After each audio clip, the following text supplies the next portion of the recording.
que dá segunda chance, realiza o extraordinário na tua vida. Na tua vida. Nosso encontro de número 15, né?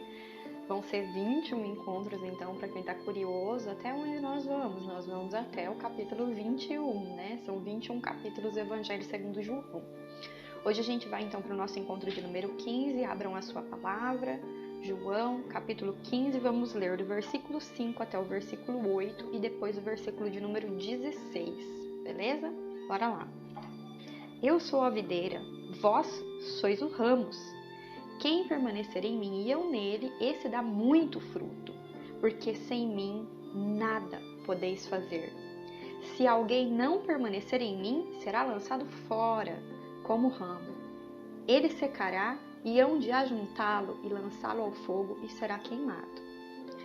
Se permanecerdes em mim e as minhas palavras permanecerdes em vós, pedirei tudo que quiserdes e vos será feito.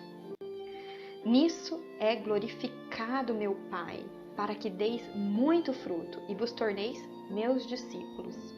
Versículo 16. Não fostes vós que me escolhestes, mas eu vos escolhi e vos constituí para que vades e produzas fruto, e o vosso fruto permaneça. Palavra da salvação, glória a vós, Senhor. Hoje a gente vai falar então sobre os frutos do Espírito e as obras de fé. São duas coisas que uma precisa caminhar com a outra. Em Tiago, capítulo 2, vai falar assim: tu tens fé e eu tenho obras. Mostra-me a tua fé sem obras e eu te mostrarei a minha fé pelas minhas obras. Ou seja, as obras são nós que realizamos, mas os frutos são do Espírito Santo. Bom, então as nossas obras precisam produzir frutos segundo o Espírito, porque já fomos batizados, já recebemos o nosso batismo no Espírito Santo. E esse batismo nos chama a uma mudança de atitude, uma mudança nas nossas obras de fé. Para quê? Para que a gente possa produzir frutos. Os frutos são dados pelo Espírito Santo. Então, por isso que Jesus fala: nada podeis fazer sem mim, porque a gente depende do Espírito para dar frutos. Mas as nossas obras precisam ser obras de fé. Bom, mas quais são os frutos do Espírito? Vamos lá para Gálatas, capítulo 5, verso 22. O fruto do Espírito é caridade, alegria, paz, paciência, afabilidade, bondade, fidelidade, brandura, temperança. E 1 Coríntios 13, Paulo vai falar assim: ainda que eu falasse a língua dos homens e dos anjos, se eu não tivesse amor, caridade, eu nada seria. E é nisso que eu quero falar para vocês hoje, que as nossas obras, aquilo que a gente realiza, pelo dom da fé que nos foi concedido, e através do batismo do Espírito Santo, a gente precisa produzir frutos.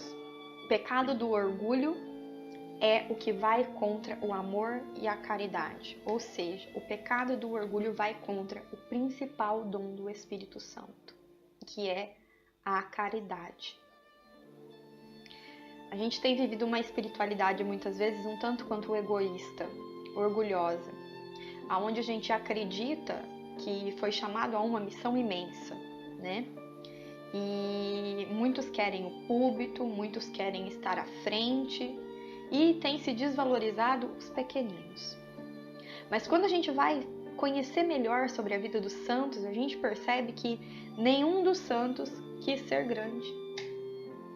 Santa Bernadette, que morava em Lourdes, recebeu a visita de Nossa Senhora de Lourdes e ela viu Nossa Senhora de Lourdes, né? E quando ela foi para o convento e a madre falou para ela assim: olha, mas você se sente especial por ter recebido essas visualizações? E ela disse para a madre: ô madre, como pode pensar alguma coisa assim de mim? Logo eu recebi essas visualizações porque eu sou a mais ignorante das criaturas. Se tivesse nessa cidade alguém mais ignorante que eu, Maria teria escolhido ela.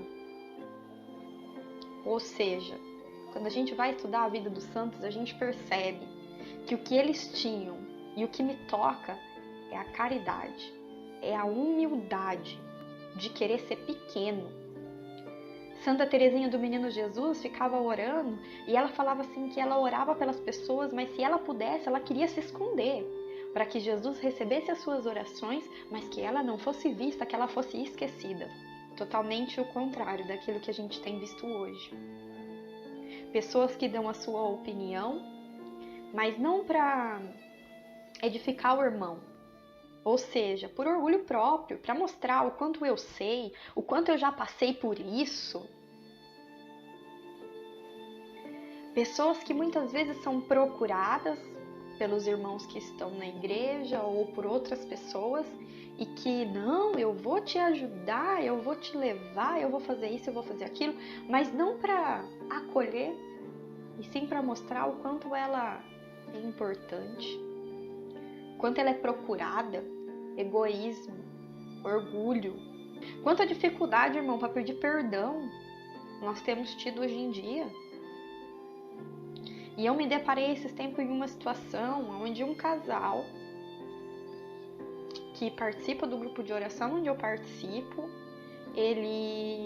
a esposa me procurou e falou assim: olha, tá sendo muito difícil, porque a minha cunhada me ligou lá de outro país e começou a meter a boca em mim, e o meu marido não me defendeu. E eu olhei para ele e falei: você vai ter que perdoar. E ela olhou assim: mas Jesus é o justo juiz, Deus é o justo juiz. E mas você depende do Espírito Santo. E nada pode estar entre você e o Espírito. E essa mágoa que você está guardando no seu coração, esse orgulho, te deixa distante do Espírito. E é por isso que você precisa perdoar. Não porque você é boazinha, mas porque você depende do Espírito Santo. E não pode ter nada entre ele e você, porque as tuas obras precisam ser frutuosas segundo o Espírito. E a gente encontra hoje muita gente que sabe tudo, né? Eu sei, é isso aí, irmão, eu já passei por isso, eu sei disso. Mas saber não é a mesma coisa que viver aquela experiência. Muita gente sabe de tanta coisa, mas não vive aquilo. E quando eu olhei para ela e disse: você vai precisar perdoar, eu estava dizendo para ela: a sua obra de fé é agora que você vai precisar fazer. É agora que você vai olhar para o Senhor e vai falar: eu perdoo e eu peço perdão. Porque você depende do Espírito e o Espírito precisa gerar frutos. Qual é o fruto? A caridade, o amor. De dizer que eu não estou tão interessada só em mim, no meu orgulho, mas eu também me interesso pelo outro. Obras, viver uma experiência. Maria era essa perfeição, de quem vivia uma experiência humilde diante de Deus. Maria é a humildade em perfeição, aquela que conceberia Jesus em seu ventre e não saiu por aí anunciando: olha, sou eu a escolhida, eu que vou por aí, né, carregando o Filho de Deus. Pelo contrário, se colocou ao servir, foi até a prima Isabel para servir. E nós precisamos aprender essa humildade de Maria. Precisamos aprender que eu posso até saber, e tem muitas pessoas que, por exemplo, sabem que Deus ama, mas não se sente amada. Sabe que Maria é a mãe de Deus, mas não viveu uma experiência de amor com ela. E eis aqui essa pessoa. Eu fui viver uma experiência de amor com Maria ano passado, 2018. 7 anos já. E já tive outras experiências em sentir o cheiro de rosas, em receber uma rosa de um servo, em sentir a presença de Maria. Mas até então, eu não tinha tido uma experiência de fato com o amor dessa mãe, dessa perfeição e humildade. E muitas vezes a gente sabe, mas saber é diferente de viver uma experiência, porque muitas vezes a barreira que não nos permite de viver uma experiência é justamente o orgulho.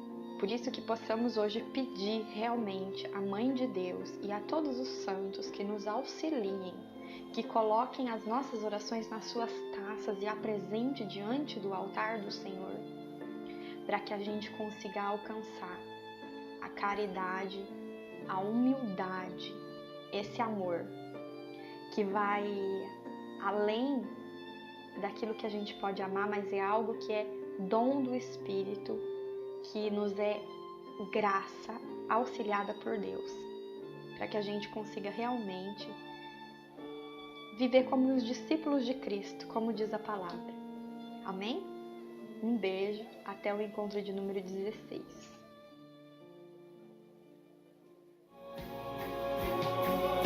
Eu sou o Deus do impossível e hoje realizo o extraordinário na tua vida, o extraordinário.